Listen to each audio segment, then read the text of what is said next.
నీరు ఇవ్వొద్దని అరిచాడు. ఎందుకని మొదటినాడు అతని వైపు తిరిగి అడిగితే, రెండోవాడు గాయపడ్డ వ్యక్తికి నీరెందుకు ఇవ్వకూడదో చెప్పటం మొదలుపెట్టాడు. మొదటి వ్యక్తి ఇంకా క్వశ్చన్స్ అడుగుతున్నాడు.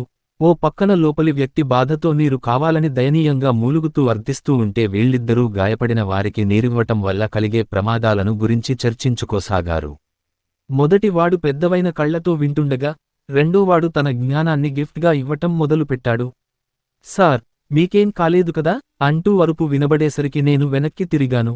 అప్పుడు నాకు అసిస్టెంట్గా పనిచేస్తున్న నివాస్ నిలబడి ఉన్నాడు. అతను S5 కోచ్లోనే ఉన్నాడు. నేను మిగతా వారెలా ఉన్నారని అడిగాను. అందరూ బానే ఉన్నారు, కానీ విద్య మాత్రం అవుట్ అన్నాడు నివాస్. అతనేమంటున్నాడో నాకర్థమైనా, అటువంటి పరిస్థితిలో సాటి వ్యక్తి మరణాన్ని క్రికెట్ టెక్నికల్ భాషలో చెప్పటం విచిత్రం అనిపించింది. మా కజిన్ సిఫార్సుతో కెమెరా అసిస్టెంట్ విద్యాను నా యూనిట్లోకి తీసుకున్నాను. తను లోయర్ బెర్త్ మీద నిద్రపోతున్నాడని, ప్రమాదం జరిగిన విద్యాను కదిలించే ప్రయత్నం చేశాడని, ఎంత ప్రయత్నించినా కదలకపోతే అవుట్ అయ్యాడని గ్రహించాడని చెప్పాడు. నేను నా సెల్ ఫోన్ తీసి ముంబాయిలోని నా కజిన్కి ఫోన్ చేశాను. అప్పుడు తెల్లవారు జామున 4 గంటలు. సంగతి చెప్పగానే, శ్యూరా అని అడిగాడు నిద్రస్వరంతో. నివాస్ను ష్యూరా అని ప్రశ్నించాను. అతను కూడా అనుమానపడి, అతను కదలటం లేదన్నది మాత్రం నిజం అన్నాడు. నేను స్పృహ తప్పాడేమో అన్నాను. దాంతో ఇద్దరం కలిసి ఆ బురదలో కష్టంమీద నడుస్తూ S5 కోర్కు చేరుకున్నాం.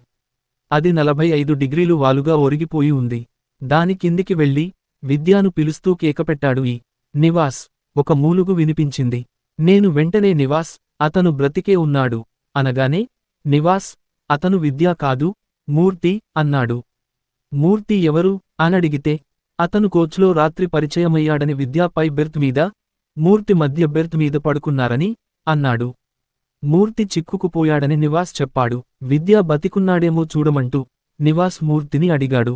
మూర్తి మూలుగు తప్ప ఏమీ వినిపించలేదు జవాబుగా. గాయపడి ఉన్న మూర్తిని విద్యా సంగతి తెలుసుకోమని అడగటం దారుణమనిపించింది. హఠాత్తుగా, వర్మా సాబ్, మీరెక్కడున్నారా అంటూ స్వరం వినిపించి వెనక్కి తిరిగి చూశాను. ఒక వ్యక్తి కొంతమందితో కలిసి మావైపే వస్తున్నాడు. నేను అతన్ని గుర్తుపట్టలేకపోయాను. దాన్ని గ్రహించిన అతను తనకు తాను పరిచయం చేసుకుంటూ, క్షణక్షణం చిత్రం క్లైమాక్స్ షూటింగ్లో కలిసిన రైల్వే ఆఫీసర్నని చెప్పాడు. అతను తన బృందంతో రక్షణ రైల్లో వచ్చానంటూ, మీ అవసరాలు చూడటానికి వచ్చాం. ఇతను స్టేషన్ సూపర్వైజర్ రామచంద్రన్, ఇతను నా క్లోజ్ ఫ్రెండ్ వెంకటేశ్వర్లు అంటూ అందరినీ పరిచయం చేశాడు. మీకేమైనా చేయాలా అని అడిగాడు. ఈ కోచ్ విద్య అనే అతను చిక్కుకుపోయాడండి. అతనెలా ఉన్నాడో కనుక్కోగలరా అని అడిగాను. తప్పకుండా అన్నాడతను. ఉన్నట్టుండి, ఏదైనా సాబటేజ్ అనే అనుమానముందా అంటూ ఓ కంఠం వినబడగానే అందరం అటు తిరిగాం. ఒక రిపోర్టరు డిక్టాఫోన్తో నిలబడి ఉన్నాడు. దాంతో ఒక్కసారిగా ఆ ఆఫీసర్ అధికార స్వరంతో, ముందు అవసరమైన వారికి సాయం అందించాలి. కావలసిన విషయాలను మీరు నన్నే అడగాలి.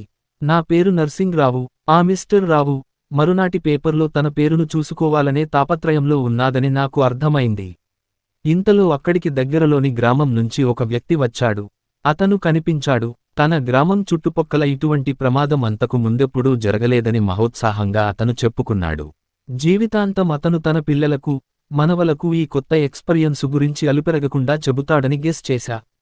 మిగతా వారికోసం నివాస్ను, ప్రొడక్షన్ మేనేజర్ గారిని ఉండమని చెప్పి, మరో యూనిట్ సభ్యుడితో కలిసి దగ్గరలోని గుంటూరు వెళ్లటానికి కొంత దూరంలో ఉన్న జీపు కేసి నడిచాను. దారిలో చాలామంది ఆఫీసర్లు, ప్రయాణికులు నన్ను గుర్తించి ఎంతో మర్యాదగా పలకరించారు. నేను జీప్ ఎక్కి బయలుదేరమన్నాను.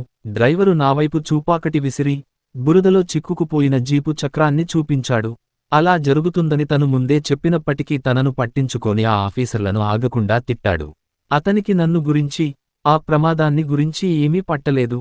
కొందరు యూనిట్ సభ్యులతో కలిసి ఆ బురద నిండిన దారి గుండా దగ్గరలోని గ్రామానికి నడవక తప్పలేదు నాకు. కొంత దూరం సడచిన తర్వాత వెనక్కి తిరిగి రైలును చూశాను. ఆ రైలుకు, నాకు మధ్య కుడివైపుగా ఒక పెద్ద చెట్టుంది. అది కాస్త ఎడమవైపు ఉంటే షాట్ బావుండేది కదా అనిపించింది నాకు.